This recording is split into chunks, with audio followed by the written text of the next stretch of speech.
What's going on, Diesel World Reaction? This your boy Juan Diesel, and I'm back with another video. This one's called Jermaine Jackson Reflects on Michael Jackson's Drug Use. Let's get into it, folks. And don't forget to subscribe. How often did you talk to Michael? We spoke to him not that much during rehearsal, but we last saw him May 14th. Do you know how long he'd been given propofol? Well, see, with This Is It, there was a lot of footage that was taken out that no one saw, and because that was the edit before the edit, and it's just so much went on, so much went on. And is that footage damaging? I mean, do you see a guy, in a bit of a daze, a bit of a zombie? I mean, what is the stuff we didn't see? Well, things that we've noticed, and this is why the defense is going to try to paint my brother out to be a drug addict. I mean, he was very dependent on drugs, and it's not true, because how could someone be dependent on drugs? And it's just 2008, he was dancing 4 hours a day, and he had a 5-year plan of starting a new life. And well, let me throw something to you about this. I know somebody who's a very famous TV star, very famous, one of the biggest stars in the world, who's a friend of mine, who takes sleeping pills every night to sleep because he finds the adrenaline is just too much going on. Been doing it for years. That is a form of addiction. I was on Ambien after breaking some ribs for 3.5 weeks once. When I tried to stop, it was like having a form of cold turkey for 2 or 3 weeks. These are strong drugs.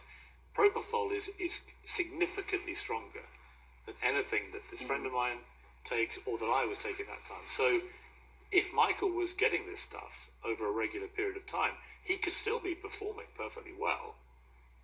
But as you say, underneath it, the damage would be pretty intensive, I would say. But that's the question. Michael has always had an anesthesiologist around him when he was taking things. Someone who knew. Someone who knew about the process of knocking somebody out for the purposes of sleep. And plus, he's lived all this time doing Demerol and sleeping pills and also pain pills, but the symptoms from propofol, it's like no one knew that he was, well, the public didn't know that he was complaining about his body, one side being an ice cube, another side being very warm.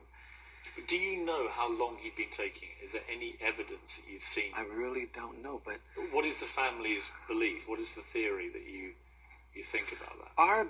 Our belief is that we knew he was doing prescription drugs to sleep and pain, and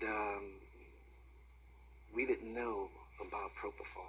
I just found out about this drug, which I can't even pronounce hardly, but the symptoms. The reason why I want to talk about the symptoms, because if you look at the past tours, we've never heard of these symptoms of Michael Jackson not knowing whether to go right or left when he comes on stage. Who was he telling about the symptoms? No, these are people that were around him.